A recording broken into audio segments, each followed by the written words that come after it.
ॐ जयन्ती मंगला काली भद्रकाली कपालिनी दुर्गा क्षमा शिवा धात्री स्वाहा स्वधा नमोस्तुते भगवत्यै नमः पराम्बिकायै नमः।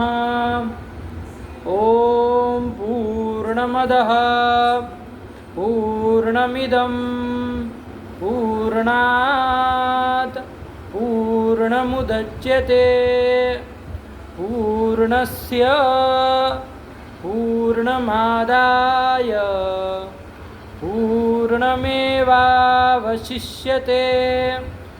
ॐ शान्तिः शान्तिः शान्तिः।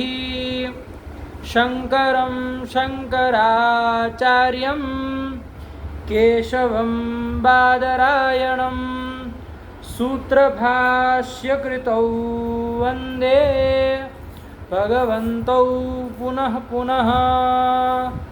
वासुदेवेन्द्रयोगीन्द्रं नत्वा ज्ञानप्रदं गुरुं मुमुक्षूणां हितार्थाय तत्वबोधो विधीयते।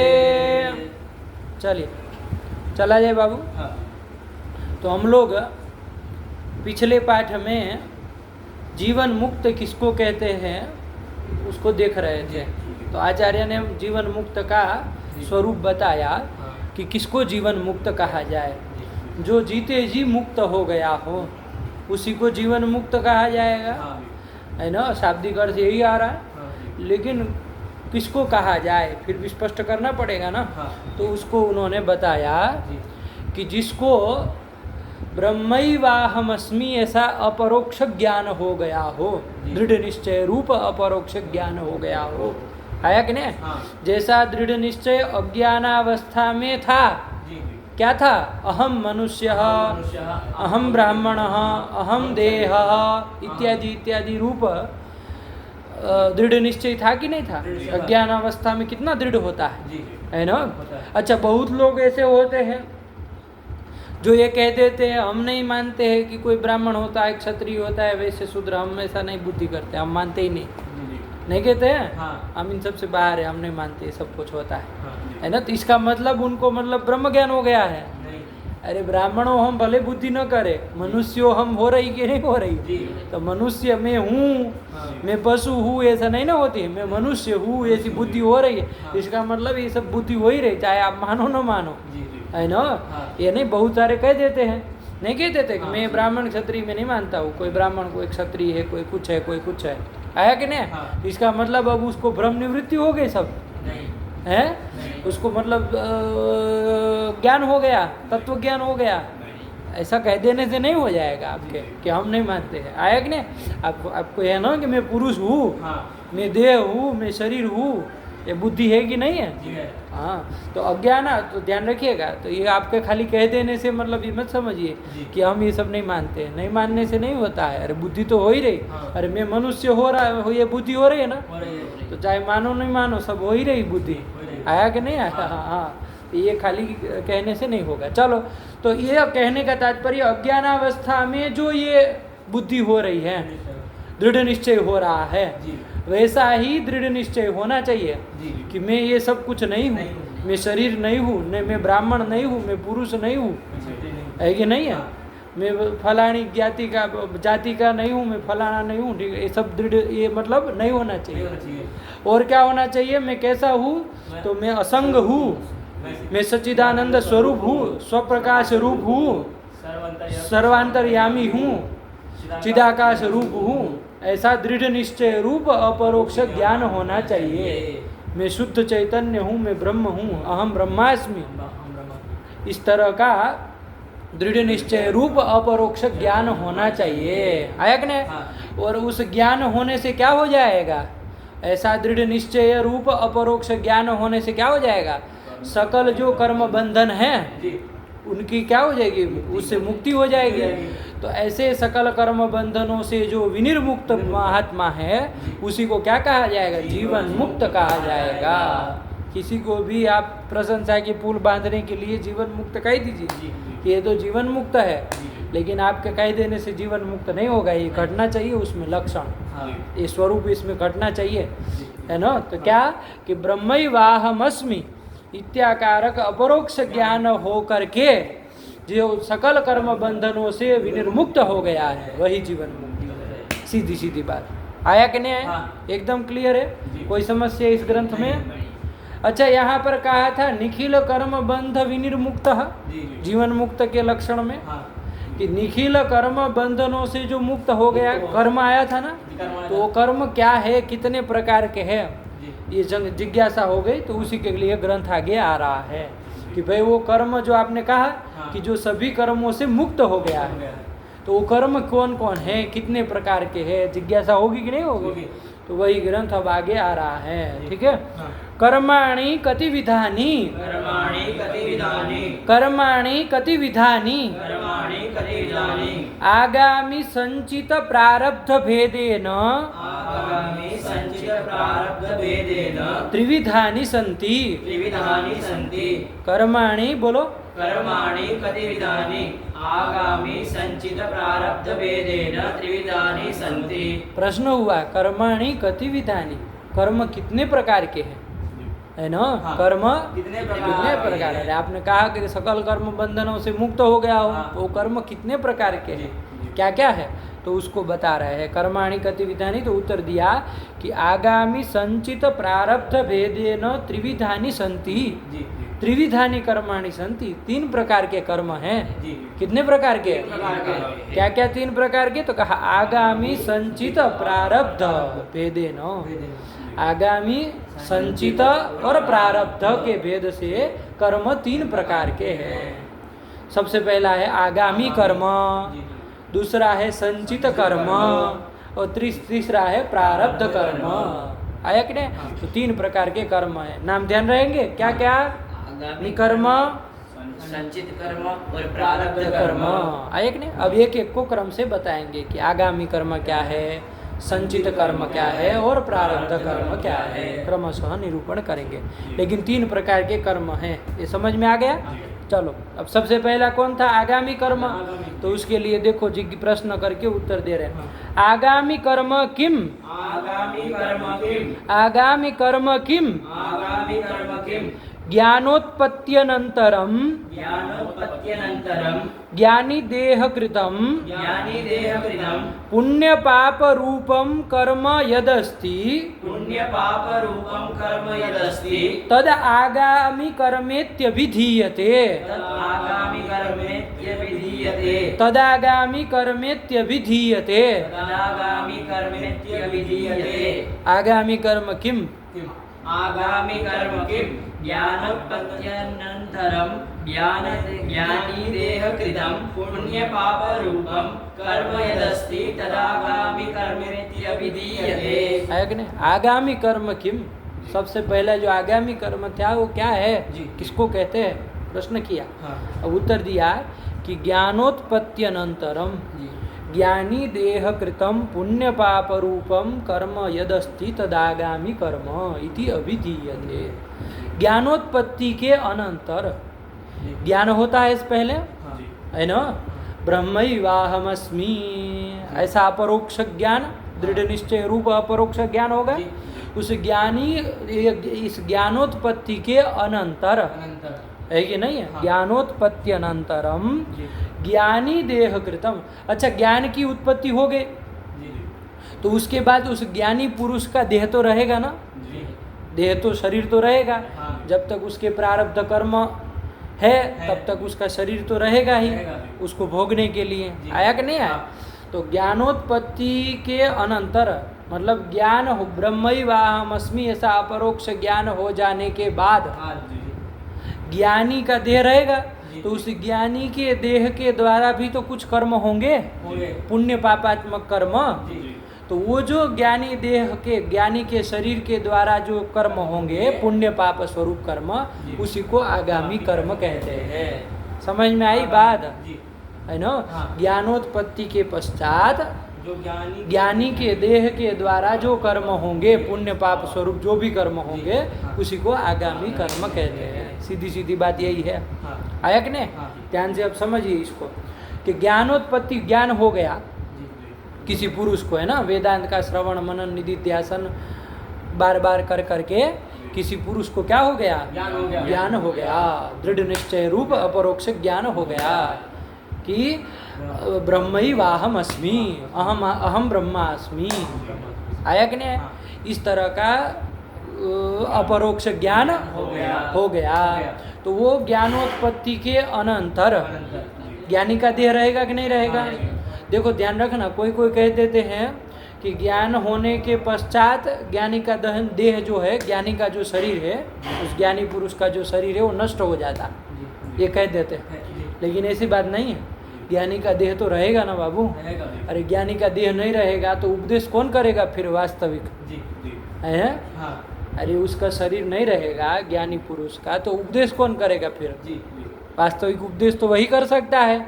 उसने जाना है तो उपदेश तो फिर कौन करेगा? नहीं ना कर पाएगा। और श्रुति ने एक बात कही है, उपनिषद में कहा है कि श्रोत्रियम ब्रह्मनिष्ठम गुरुम उपसृत्य तमनुसरति। किसी को यदि ज्ञान की जिज्ञासा, ज्ञान करना हो, तत्व ज्ञान करना हो, तो श्रोत्रिय ब्रह्मनिष्ठ जो गुरु है उसके पास जाए। श्रोत्रियम ब्रह्मनिष्ठम गुरुम उपसृत्य तम अनुसरति, उसके पास जाए और उसका अनुसरण करे, वो जैसा जैसा आदेश करे वैसा वैसा जीवन बिताए। आया कि नहीं? किसी को यदि तत्व ज्ञान करना है तो ऐसा करे। अब यदि आप इधर कहेंगे कि तत्व ज्ञान होने के बाद, मतलब ब्रह्म ज्ञान होने के बाद उस ज्ञानी का देह नष्ट हो गया, तब तो फिर ब्रह्मनिष्ठ गुरु कोई मिलेगा ही नहीं, तो जाएगा कहाँ वो? श्रुति तो व्यर्थ न हो गई, श्रुति का व्यर्थ ही हो जाएगा। जो श्रुति कह रही है कि तत्व ज्ञान के लिए ब्रह्मनिष्ठ गुरु के पास जाएं, ये श्रुति तो व्यर्थ हो जाएगी। ये श्रुति के सामर्थ्य से क्या समझ में आ रहा है? क्या देह जो है वो रहता है, ज्ञानोत्पत्ति के पश्चात भी उसका देह, उसका शरीर रहता है ना? कब तक रहता है? जब तक वो प्रारब्ध कर्म को भोगना उसको है तब तक रहेगा, है ना? लेकिन रहेगा। आया कि नहीं? तो ज्ञानोत्पत्ति के पश्चात ज्ञानी का देह रहा, इतनी बात समझ में आई। अब ज्ञानी का देह रहेगा तो उससे कुछ पुण्य और पाप कर्म भी तो होंगे। जैसे चलेगा फिरेगा तो कुछ कीड़े मकोड़े मरेंगे तो पाप कर्म होगा। आया कि नहीं? गंगा स्नान आदि कार्य करेगा तो पुण्य कर्म होगा। करेगा कि नहीं करेगा? देव दर्शन आदि करेगा, तीर्थ यात्रा आदि कार्य करेगा, कुछ पूजा पाठ, कुछ स्तोत्र आदि जप कुछ भी करेगा, ध्यान पूजा करेगा तो पुण्य कर्म भी होगा। और कुछ शरीर रहेगा तो पाप कर्म भी स्वाभाविक है, होना ही है, उससे तो बच नहीं पाएंगे। कुछ कहीं कुछ कीड़े मर गए, कुछ मकोड़े मर गए, छोटे छोटे जीव मर गए तो पाप भी होने वाला है। तो वो जो ज्ञानी के शरीर के द्वारा जो पाप हो रहा है ज्ञानोत्पत्ति के पश्चात, है ना, ज्ञानी के शरीर के द्वारा जो पुण्य पाप रूपी कर्म हो रहा है उसको क्या कहेंगे? आगामी कर्म कहेंगे। आया कि नहीं? क्या कहेंगे? आगामी कर्म उसी को कहते हैं। आया कि नहीं? हालांकि एक बात ध्यान रखिएगा, अभी आगे स्वयं बताएंगे भगवान ग्रंथकार कि उस जो कर्म पुण्य पाप रूप कर्म होंगे ज्ञानोत्पत्ति के पश्चात, उसका संबंध अब वो ज्ञानी पुरुष के साथ नहीं होगा, उस ज्ञानी के साथ उसको कोई लेना, क्योंकि उसको तो अब शरीर में देह अहम बुद्धि है ही नहीं। उसका शरीर भले है लेकिन शरीर में उसकी अहम बुद्धि अब नहीं ना रह गई, शरीर में अहम बुद्धि उसकी है नहीं। तो अब जो शरीर के द्वारा कर्म होगा, पुण्य रूप कर्म हो चाहे पाप कर्म हो, उसका संबंध वो ज्ञानी को वो निर्लेप रहेगा। जैसे जल में कमल रहता है, दृष्टांत देंगे आगे जा करके। जैसे जल में कमल रहता है तो वो भले जल में रहे लेकिन वो जल का उससे कोई संबंध होता है? कोई संबंध नहीं होता है ना? वैसे ही ये ज्ञानी के देह के द्वारा पुण्य पाप कर्म होंगे लेकिन उसका कोई उस कर्मों के साथ संबंध नहीं है, निर्लेप रहेगा। है कि नहीं? क्योंकि उसकी तो वो बुद्धि नहीं ना, वो तो ज्ञान हो चुका उसको, अहम शुद्ध अहम बुद्ध अहम ब्रह्मास्मि। तो उसको अब वो कर्म का क्या होगा वो आगे बताएंगे। और शरीर के द्वारा पुण्य पाप कर्म तो हुए, आगामी कर्म उसको कहा जाएगा।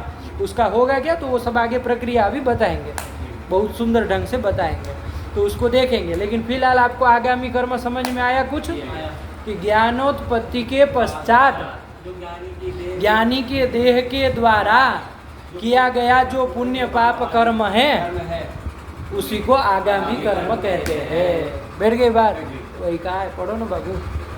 आगामी कर्म किम ज्ञानोत्पत्त्यनन्तरं ज्ञानी देहकृतं पुण्य पाप रूपं कर्म यदस्ति तदागामी कर्म इत्यभिधीयते।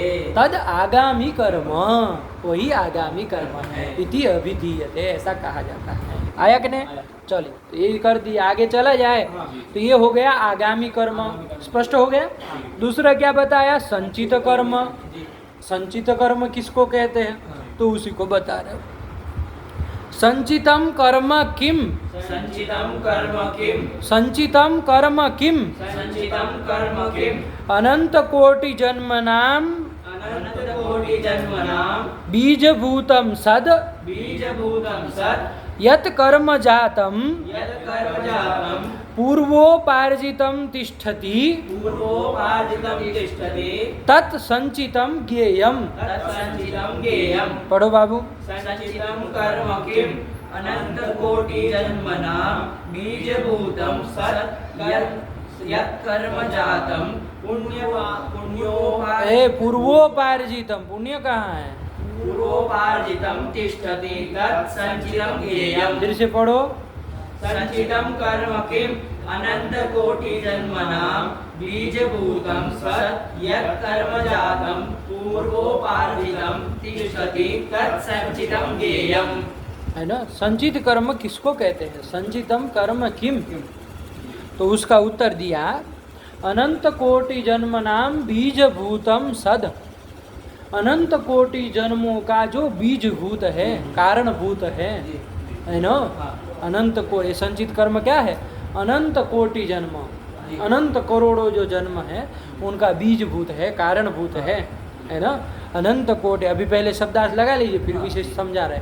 अनंत कोटि जन्म नाम बीजभूतम सत कारणभूत। अनंत कोटि जन्मों का क्या है? ये कारण है, कारणभूत है। यत कर्म जातम, यत कर्म समूह, जात मतलब समूह, जो कर्म समूह है, और वो भी कैसा? पूर्वोपार्जितम, पूर्व के द्वारा, पूर्व जन्मों के द्वारा, पूर्व जन्मों के द्वारा उपार्जितम तिष्ठति तत् संचितम ज्ञेयम, उसी को संचित कर्म कहते हैं, है ना? अब ध्यान से समझो बाबू, देखो, पूर्वोपार्जितम कर्म, सीधा सीधा यही कहना, पूर्व उपार्जित जो कर्म है, कर्म समूह है, उसी को क्या कहते हैं? संचित कर्म कहते हैं। अभी तक हमारे कितने जन्म हुए, कोई गिनती है? नहीं है? क्या क्या पता नहीं बने होंगे, है ना? हाँ। कभी पुरुष बने होंगे, कभी पशु बने होंगे, कभी कोई कीड़ा बने होंगे, कभी कोई कुछ बने होंगे, कभी कुछ बने होंगे। अनंत कोटि जन्म हुए होंगे ना हमारे, अनंत जन्म जिसकी गिनती नहीं है। 10, 15, 100 लाख करोड़ करोड़ों जन्म अभी तक हो गए होंगे कि नहीं हो गए होंगे। तो वो जो अनेकों जन्मों का जो उसमें उपार्जित जो कर्म है कि नहीं है? अनेक जन्मों का, अनेक जन्मों में, पूर्व जन्मों में उपार्जित जो कर्म है ना, उसी को क्या कहा जाता है? संचित कर्म कहा जाता है। अरे अनेक जन्म हुए, करोड़ अनंत जन्म हुए, उसमें कितना हमारा कर्म होगा जिसकी कोई सीमा नहीं है। इतने कर्म, कुछ अच्छे कर्म होंगे, कुछ बुरे कर्म होंगे, अरे पुण्य कर्म होंगे, कुछ पाप कर्म होंगे, बहुत कुछ होगा इतने जन्मों में। तो वो जो पूरा कर्म समूह है, कर्म वर्ग है, उसी को क्या कहते हैं? संचित कर्म कहते हैं। आया कि नहीं? अब उस संचित कर्म को, उस कर्म समूह को क्या होगा? एक साथ तो सब नहीं भोग पाएंगे, एक साथ इतने सारे कर्मों को एक ही बारी में, एक जन्म में भोग लेंगे? नहीं भोग लेंगे। अरे कुछ कुछ उसमें से भोगते जाएंगे, है ना? अरे इस जन्म में कुछ भोगेंगे, फिर ये शरीर नाश होगा, फिर दूसरे जन्म में कुछ भोगेंगे, फिर कुछ जन्म में भोगेंगे, तो भोगना पड़ेगा ना। समझो बात को, क्या देख रहे हो? हैं? क्या कहे? पूर्व के उपार्जित जो कर्म है, उन कर्मों को क्या करना पड़ेगा? भोगना पड़ेगा। भोगना पड़ेगा। एक ही जन्म के द्वारा तो उसको भोगा नहीं जाएगा, कितने जन्म लेने पड़ेंगे उसको भोगने के लिए? अनंत कोटि जन्म लेने पड़ेंगे। तो अनंत कोटि जन्मों का वो कारणभूत है कि नहीं है? है ना? अनंत कोटि जन्म तो हो चुके, अब अनंत कोटि जन्म आगे होंगे। अब उसको जो कर्म समूह है हमारा, उसको भोगने के लिए 1-2 जन्मों से काम चल जाएगा पंडित जी? भोग पाएंगे? अरे जो इतना सारा कर्म समूह है उसको एक बारी में नहीं भोग पाएंगे, बारी बारी से भोगना पड़ेगा, है ना? कुछ इस जन्म में, कुछ अगले, फिर कुछ। तो ये कितने जन्म लेने पड़ेंगे उसको भोगने के लिए? कई सारे, है ना? और उसमें फिर बीच में होते जाएंगे तो वो सब भी संचित में जुड़ते जाएंगे। आया कि नहीं?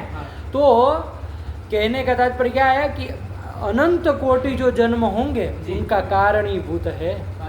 अनंत कोटि जन्म, क्या कहा था? अनंत कोटि जन्म नाम बीजभूतम।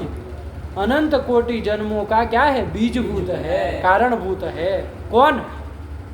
ये संचित कर्म। अनंत कोटि जन्म नाम बीजभूतम सत। आया कि नहीं? और कैसा? यत कर्म जातम, जो कर्म समूह, और वो भी कैसा है? पूर्वोपार्जितम, पूर्व जन्मों के द्वारा उपार्जित जो कर्म है उसी को संचित कर्म कहते हैं। आया कि नहीं? वो जो पूरा का पूरा कर्म समूह है ना, उसी को क्या कहते हैं? संचित कर्म कहते हैं। बैठी बात? नहीं बैठी? सरल ही है।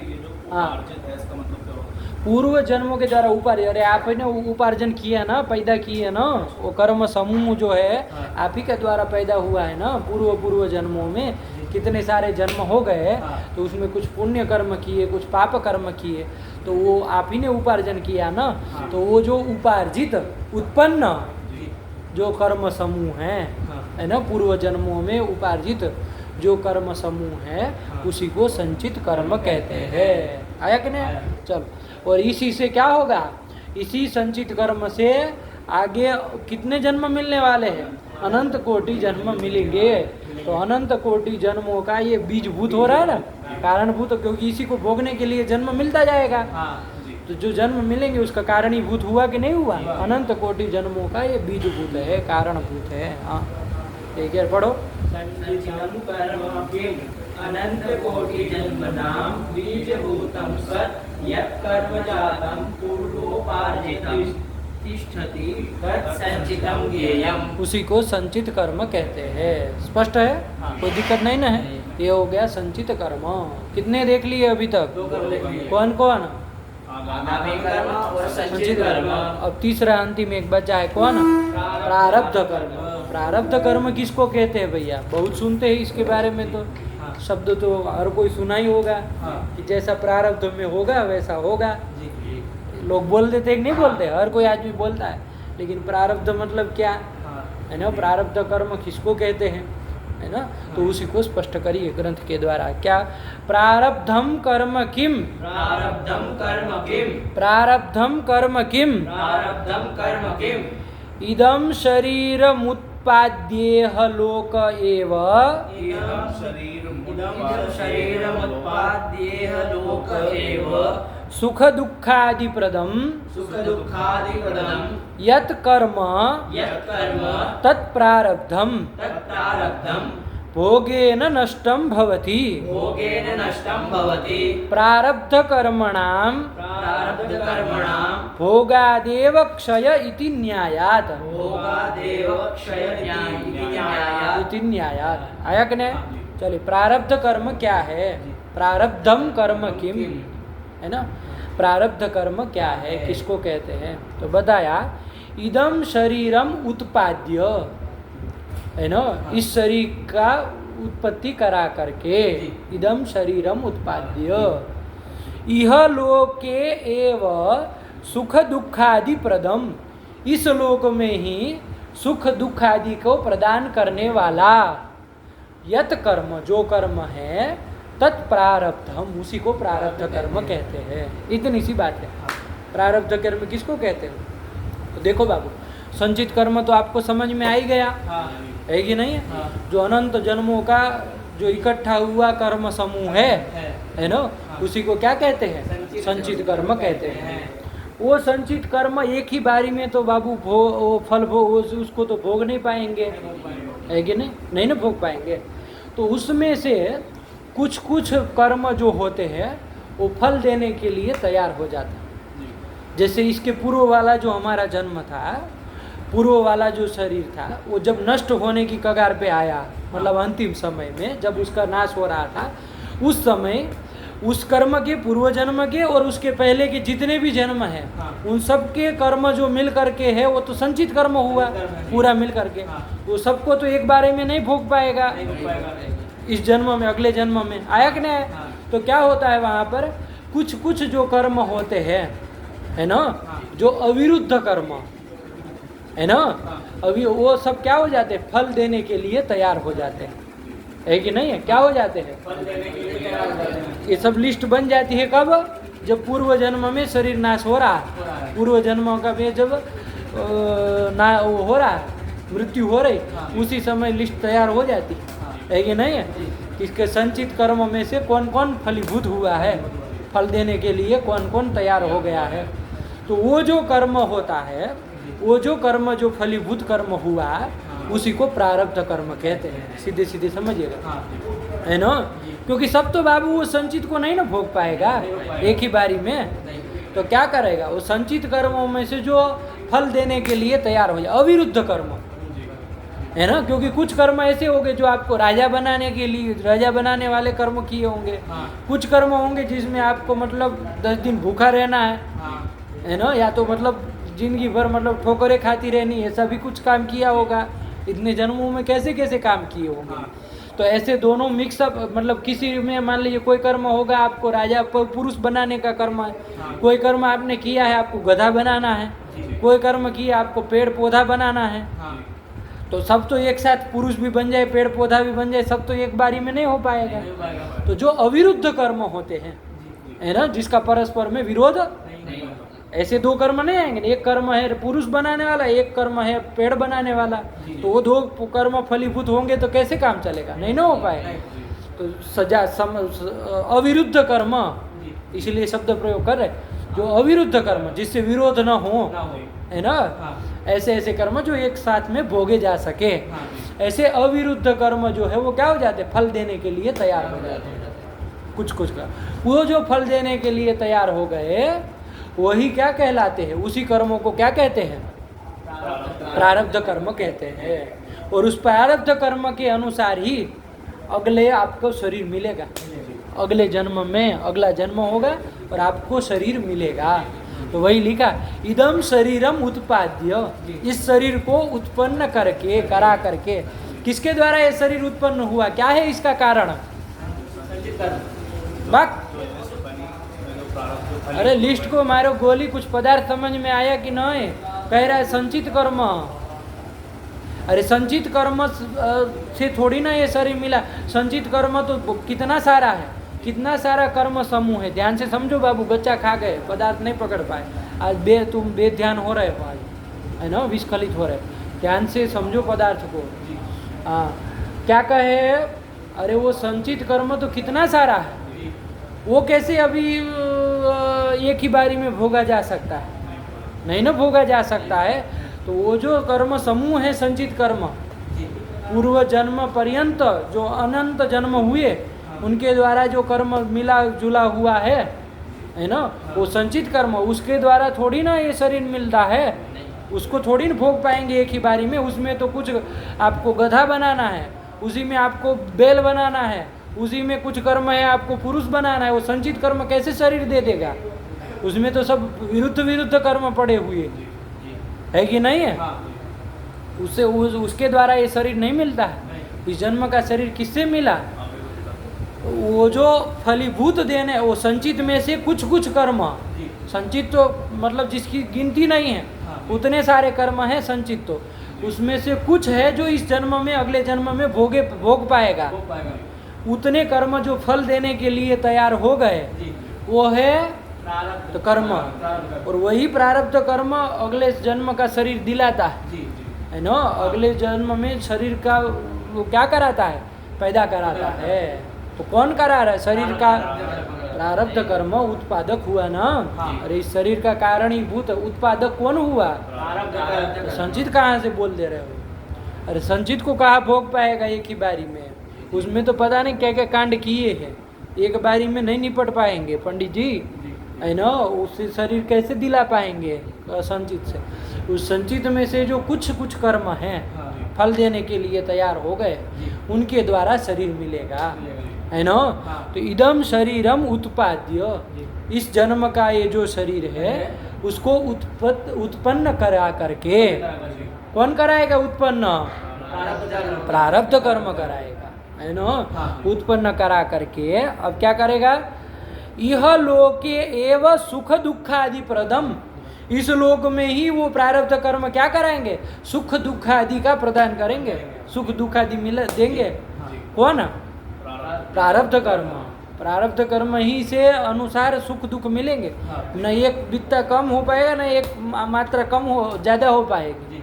जितना प्रारब्ध कर्म के अनुसार सुख दुख है वो भोगना है। और यह लोक है, इसी लोक में, कहीं कहीं दूसरे लोक में जाके नहीं, इसी लोक में भोगना है। यह लोके एव सुख दुखादि प्रदम यत कर्म तत् प्रारब्धम, ऐसा सुख इस लोक में सुख दुख आदि को प्रदान करने वाला जो कर्म है वही प्रारब्ध कर्म है। आया कि नहीं आया?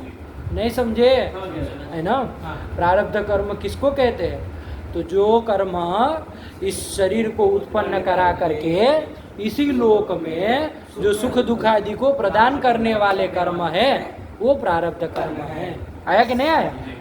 अरे वो जो अंतिम बताया ना वही प्रारब्ध कर्म है जो फल देने के लिए तैयार है। जैसे बगीचे का एक दृष्टांत देते हैं, कोई माली है, बहुत सारे पेड़ पौधे सब उगाता है, बहुत सारे पेड़ लगाता है। किसी पेड़ में 12 साल में पुष्प आते हैं, कोई पेड़ होता है 1 महीने में, कोई में देता है 2 महीने में।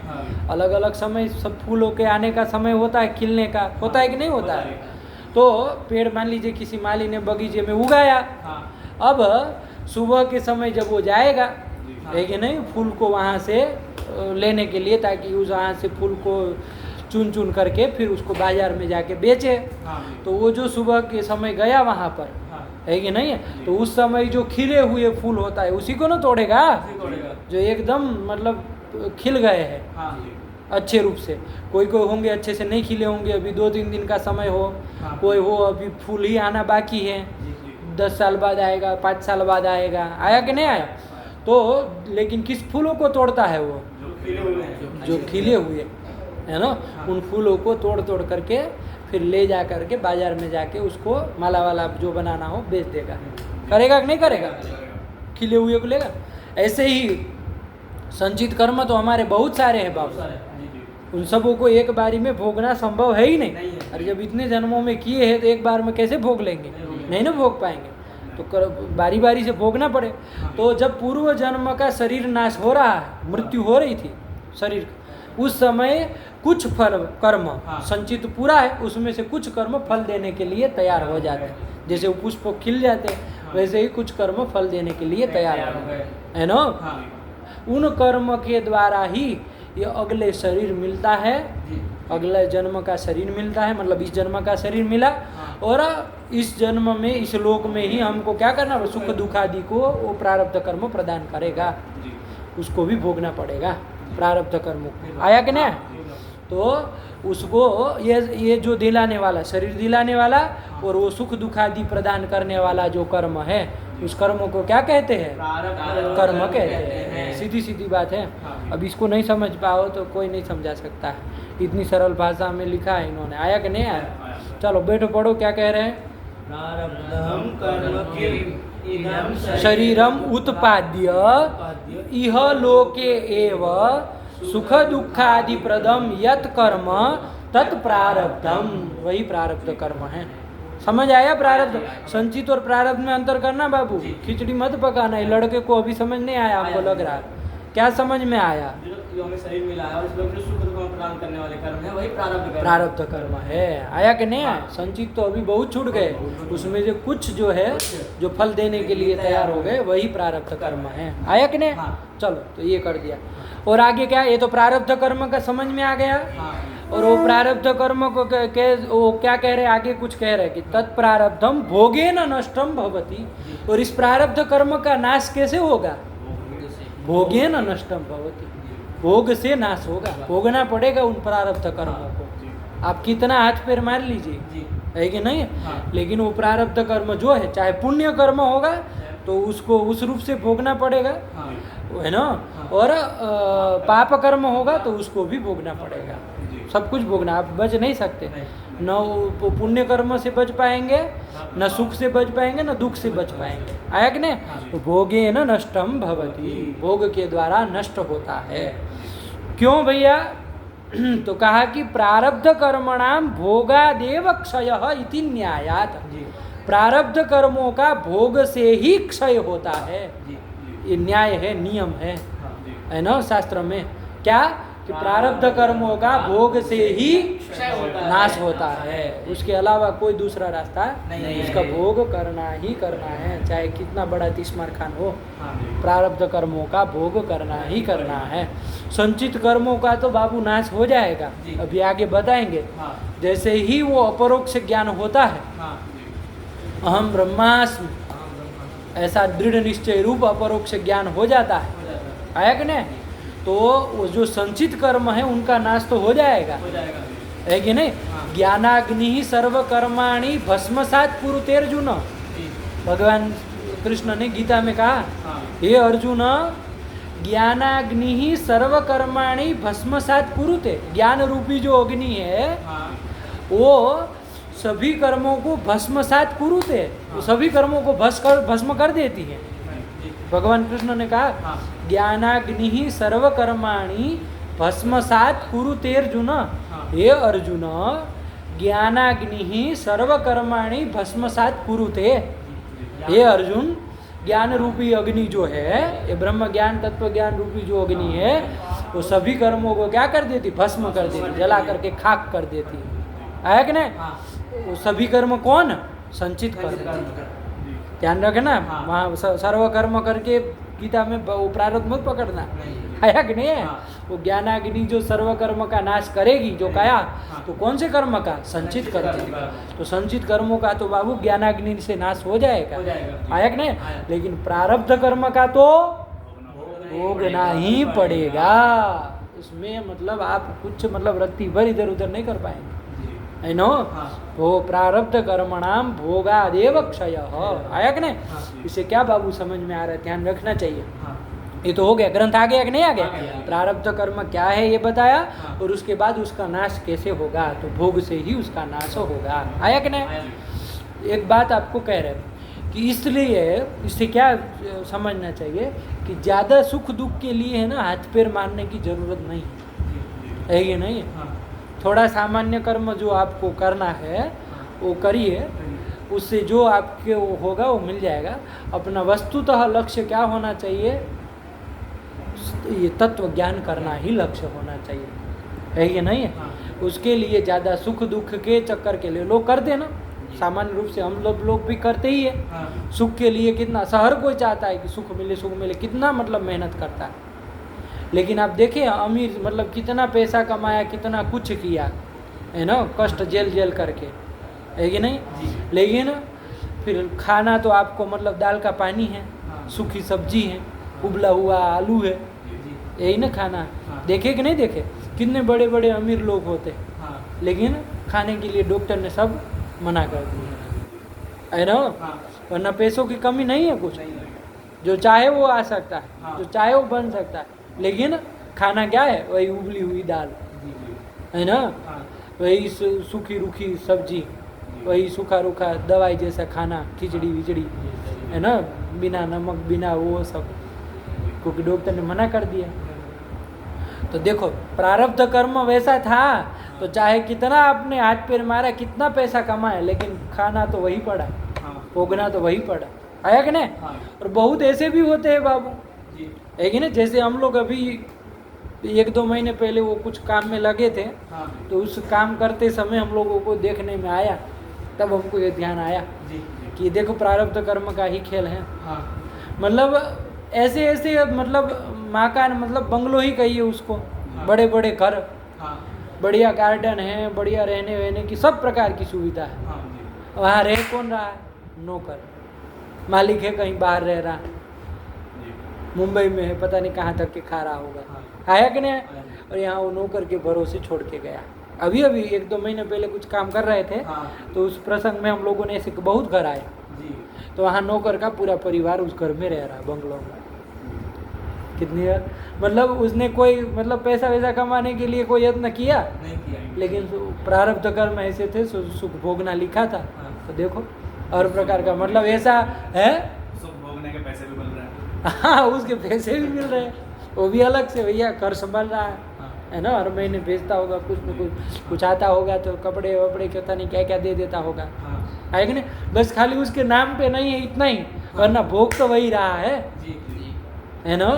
अरे उस मकान का भोग तो वही ना कर रहा है ना? इतना मतलब इतने अच्छे अच्छे मकान, मतलब आदमी मतलब सामान्य हो तो सोच भी ना पाए, इतना सुख सुविधा संपन्न मकान, है कि नहीं? लेकिन बस भोग रहा है कि नहीं?